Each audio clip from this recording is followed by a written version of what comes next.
Para saudara dan saudari yang Tuhan cintai, selamat pagi dan selamat bertemu lagi dalam renungan harian dari Paroki Santo Petrus dan Paulus Argapura, edisi hari Sabtu, tanggal 29 April 2023. Hari ini Gereja Semesta merayakan peringatan wajib Santa Katarina dari Siena, perawan dan pujangga gereja. Mengawali hari yang baru ini, kita hendak mendengar dan merenungkan sabda Tuhan. Marilah sebelum kita mendengar dan merenungkan sabda Tuhan, kita berdoa. Dalam nama Bapa dan Putra dan Roh Kudus. Amin. Allah Bapa, sumber kebijaksanaan, Engkau mengobarkan hati Santa Katarina dengan kasih ilahi setiap kali ia merenungkan sengsara Kristus dan melayani gerejamu. Semoga berkat doa permohonannya, umatmu yang dipersatukan dengan misteri Kristus selalu bersukacita memandang kemuliaannya. Bersabdalah ya Tuhan, kami siap untuk mendengarkan. Terpujilah Engkau Bapa, Putra dan Roh Kudus, kini dan sepanjang segala masa. Amin. Para saudara dan saudari yang Tuhan cintai, sabda Tuhan yang hendak kita dengar dan kita renungkan untuk mengawali hari yang baru ini diambil dari Injil Yohanes pasal 6 ayat 60 sampai 69. Tuhan bersamamu. Inilah Injil suci menurut Yohanes. Setelah Yesus menyelesaikan ajarannya tentang roti hidup, banyak dari murid-muridnya berkata, "Perkataan ini keras, siapakah yang sanggup mendengarkannya?" Yesus dalam hatinya tahu bahwa murid-muridnya bersungut-sungut tentang hal itu. Maka berkatalah ia kepada mereka, "Adakah perkataan itu menggoncangkan imanmu? Lalu bagaimanakah jikalau kau melihat Anak Manusia naik ke tempat di mana ia sebelumnya berada? Rohlah yang memberi hidup. Daging sama sekali tidak berguna. Perkataan-perkataan yang kukatakan kepadamu adalah roh dan hidup. Tetapi di antaramu ada yang tidak percaya." Sebab Yesus tahu dari semula siapa yang tidak percaya dan siapa yang akan menyerahkan dia. Lalu ia berkata, "Sebab itu telah kukatakan kepadamu, tidak ada seorang pun dapat datang kepadaku kalau Bapa tidak mengaruniakannya kepadanya." Mulai dari waktu itu banyak murid Yesus mengundurkan diri dan tidak lagi mengikuti dia. Maka kata Yesus kepada ke-12 muridnya, "Apakah kamu tidak mau pergi juga?" Jawab Simon Petrus kepadanya, "Tuhan, kepada siapakah kami akan pergi? Perkataanmu adalah perkataan hidup yang kekal. Kami telah percaya dan tahu bahwa Engkau adalah yang kudus dari Allah." Demikianlah sabda Tuhan.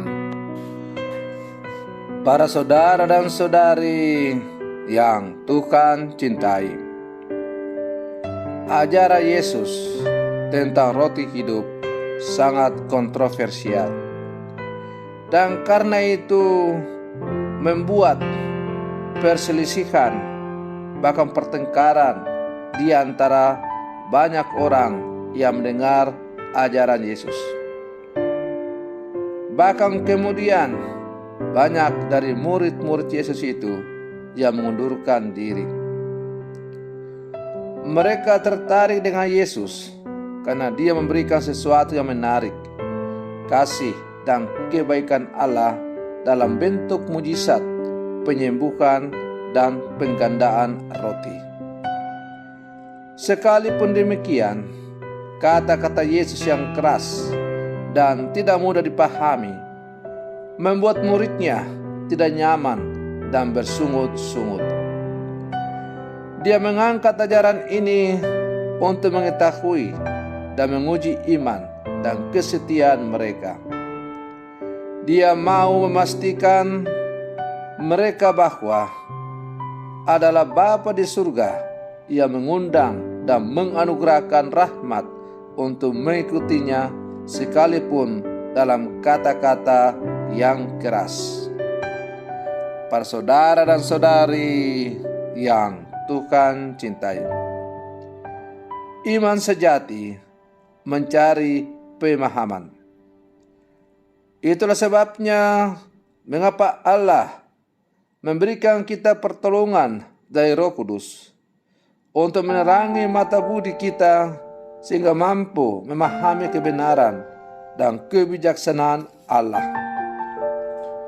Yesus memberikan sabda hidupnya dan roh kepada mereka yang percaya dan tunduk pada otoritasnya. Pengakuan kesetiaan Petrus didasarkan pada relasi personal dengan Yesus. Melalui anugerah iman, Petrus tahu bahwa Yesus adalah Mesias yang kudus dari Allah dan ia percaya kepadanya. Iman adalah tanggapan atas pewahyuan Allah. Ini adalah kunci untuk melihat karya Allah dalam hidup kita.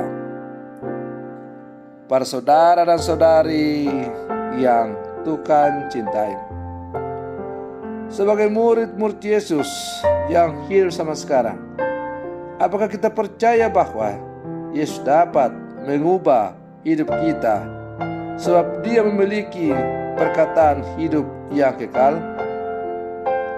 Sebagai murid-murid Yesus yang hidup sama sekarang, sungguhkah kita semakin dan sudah mengimani Yesus sebagaimana yang diajarkan sendiri oleh Dia melalui gerejanya yang kudus?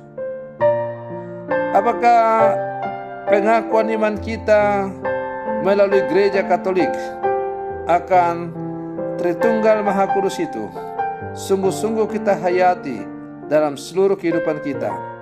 Ataukah iman kekatolikan kita masih sebatas pada kata-kata dan belum menjadi nyata dalam kehidupan yang konkret?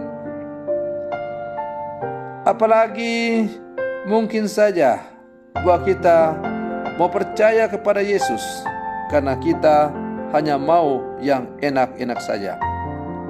Tetapi ketika kita mengalami banyak tantangan dalam hidup ini, kita lalu kabur meninggalkan Yesus. Para saudara dan saudari yang Tuhan cintai, panggilan menjadi murid Yesus bukanlah karena kehendak kita, tetapi oleh karena kehendak Allah sendiri. Bukan kamu yang memilih aku, tapi akulah yang memilih kamu. Maka bolehlah kita sungguh yakin dan percaya bahwa panggilan kita menjadi seorang Katolik, menjadi seorang yang percaya, adalah bukan karena kehendak kita, tetapi oleh karena kehendak Allah itu sendiri.